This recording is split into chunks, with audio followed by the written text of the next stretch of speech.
আসসালামু আলাইকুম। আপনাদের সবাইকে শুভেচ্ছা জানাচ্ছি লার্নিং লার্ন একাডেমির পক্ষ থেকে। আশা করি সবাই ভালো আছেন। আমাদের আজকের আলোচনার বিষয় camps preparation, examination preparation series আলোচনায় আজকে আমাদের নাম্বার 2 ক্লাস, 2 নম্বর ক্লাস। এই 2 নম্বর ক্লাসে আমরা আলোচনা করব মানি লন্ডারিং সাইকেলের মধ্যে কয়টা ধাপ আছে এবং ধাপগুলো কি সেটা নিয়ে আমরা কথা বলবো। তো দেখি মানি লন্ডারিং ধাপগুলো নিয়ে। আমরা জানি মানি লন্ডারিং 3টা ধাপ আছে, যেটাকে আমরা বলছি প্লেসমেন্ট, লেয়ারিং, ইন্টিগ্রেশন।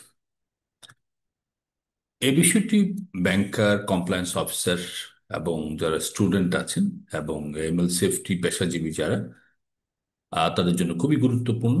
আশা করি লেকচারটি পুরোটা দেখবেন এবং আমাদের সাথেই থাকবেন।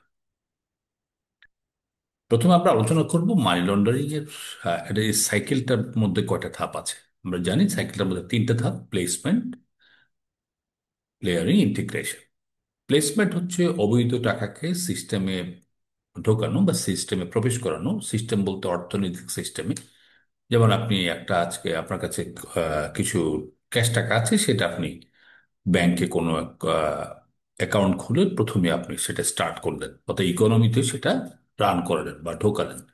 লেয়ারিং হচ্ছে টাকার উৎস লুকাতে লেনদেনের বিভিন্ন ধরনের স্তর তৈরি করা।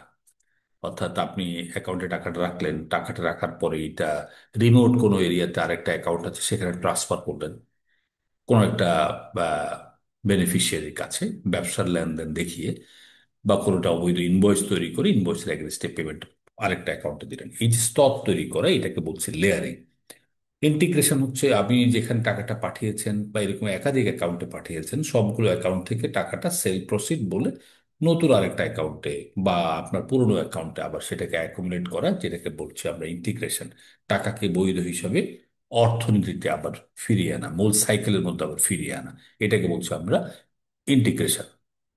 এটাতে প্রতিটি ধাপের কিন্তু আলাদা উদ্দেশ্য এবং আলাদা ঝুঁকি আছে, সেটা আমরা আলোচনা করব। এরপর আমরা আলোচনা করব একটা একটা করে। প্লেসমেন্টটা কি? প্লেসমেন্ট হলো একদম প্রথম ধাপ অর্থনীতিতে বা মূল ইকোনমিক সাইকেলের মধ্যে টাকাটা ঢোকানো। এখানে অপরাধীরা তাদের অবৈধ নগদ অর্থ আর্থিক ব্যবস্থায় ঢোকানোর চেষ্টা করে। এটি মানি লন্ডারিং এর সবচেয়ে ঝুঁকিপূর্ণ ধাপ, কারণ ক্যাশ লেনদেন সহজেই চোখে পড়ে। এই জন্য যারা আমরা ব্যাংকে কাজ করি, যারা ফ্রন্ট ডেস্কে কাজ করি, যারা অ্যাকাউন্ট ওপেনিং এ কাজ করি, তাদের জন্য এই জায়গাটি, প্লেসমেন্টের জায়গাটি খুবই ঝুঁকিপূর্ণ। এই জন্য আমরা know your customer, customer due diligence, enhance due diligence, PEPs account open করা, এই বিষয়গুলো আমরা খুব স্পষ্ট এবং খুবই কেয়ারফুলি দেখতে হয়। এখন আলোচনা করি প্লেসমেন্ট কিভাবে করা হয়। তো প্লেসমেন্টের অনেকগুলো ওয়ে আছে: ব্যাংকে ক্যাশ টাকা নিয়ে এসে নতুন অ্যাকাউন্টগুলো জমা দেওয়া বা পুরোনো অ্যাকাউন্টে জমা দেওয়া, ক্যাসিনোতে যে জুয়া খেলা, সেখানে ক্যাশ টাকার চলাচল, মানি এক্সচেঞ্জ ব্যবহার করা, মানি এক্সচেঞ্জের কাছ থেকে ডলার কিনা, হ্যাঁ, সেখানে নতুন টাকা নিয়ে বা ক্যাশ টাকা নিয়ে।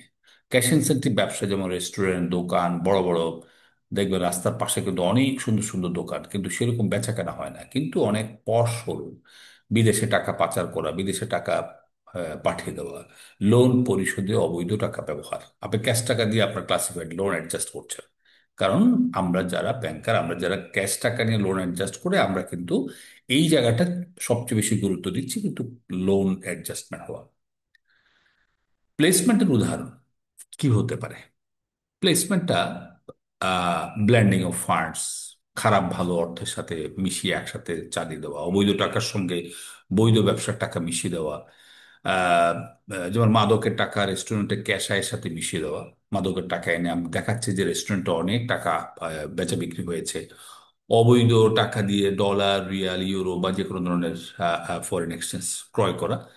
ছোট ছোট করে জমা দিয়ে রিপোর্টিং এড়ানো, যেমন 10,000 টাকার নিচে থ্রেশহোল্ড, 10 লাখ টাকার নিচে থ্রেশহোল্ড লিমিট যদি থাকে সিটিআর, যাতে রিপোর্ট করতে না হয়, সেই জন্য সেই জায়গাগুলো আমরা এড়িয়ে চলছি। বিপুল পরিমাণ ডলার হাত বদল করে বিদেশে নিয়ে যাচ্ছি, অবৈধ টাকা দিয়ে বৈধ ঋণ পরিশোধ করছি, অবৈধ টাকাকে সিস্টেমে ঢোকানো যাতে সন্দেহ না হয়। আহ, আহ, এই হচ্ছে আপনার আমাদের প্লেসমেন্টের মাধ্যম, প্লেসমেন্টের ওয়ে অফ প্লেসমেন্ট। এরপর আমরা আলোচনা করব লেয়ারিং নিয়ে, second stage of the money laundering, সবচেয়ে জটিল ধাপ এটা। এখানে অবৈধ টাকার উৎসকে এতটাই লুকানো যে ট্রেস করা কঠিন হয়ে পড়ে আমাদের। যেমন লেয়ারিং হয় দেশ থেকে দেশে, ইলেকট্রনিক ট্রান্সফার। আমরা এখান থেকে কোনো একটা অ্যাকাউন্টে আমরা ট্রান্সফার দিচ্ছি, বিভিন্ন ব্যাংক অ্যাকাউন্টে লেনদেন, বিভিন্ন ব্যাংক অ্যাকাউন্ট খোলা আছে, সে ফ্রেট লেনদেন করা, ফেক লেনদেন করা, উচ্চ মূল্যের আইটেম কিনে আবার বিক্রি করা। যে একটা গাড়ি কিনলাম, গাড়ি কিনলে আবার সেল করা, দেখাচ্ছি যে আমরা এই গাড়ির বিক্রি থেকে, ব্যবসা থেকে উৎপাদিত আয় সেল কোম্পানি ব্যবহার করা, বড় কোনো কোম্পানির সাথে লেনদেন করা, ভুয়া ইনভয়েস তৈরি করা, রিয়েল এস্টেট বিনিয়োগ করা। কারণ রিয়েল এস্টেট বিনিয়োগ করলে আপনার জন্য সুবিধা হচ্ছে আপনি কিনে আবার সেল করে ফেলতে পারবেন, কারণ আপনার তখন টাকাটা ঘোরানো হয়ে যাবে। তো লেয়ারিং এর একটু আলোচনা করি উদাহরণ দিয়ে। এক দেশ থেকে আরেক দেশে টাকা পাঠানো, সিক্রেট জুরিডিকশন যেগুলো আছে, ট্যাক্স হ্যাভেন যেগুলো আছে, সেগুলোর সাথে লেনদেন হয়। এক ব্যাংক থেকে অন্য ব্যাংকে transfer, money order, traveller cheque, prepaid card use করা হয়। হাই ভ্যালু গুডস কিনে আবার সেল করা হয়। তারপরে ফ্ল্যাট, রিয়েল এস্টেট ব্যবসায় ইনভেস্ট করা হয়। মালিকের আসল পরিচয় লুকাতে বা ফেক কোম্পানি তৈরি করা হয় ট্রু বেনিফিশিয়াল ওনারকে হাইড করার জন্য। এবং এই কাজগুলো করার অর্থ হচ্ছে যে অডিটরকে সম্পূর্ণরূপে বিভ্রান্ত করার একটা চেষ্টা। এরপর আমরা আলোচনা করব নাম্বার 3, ইন্টিগ্রেশন। ইন্টিগ্রেশন হলো শেষ ধাপ মানি লন্ডারিং সাইকেলের।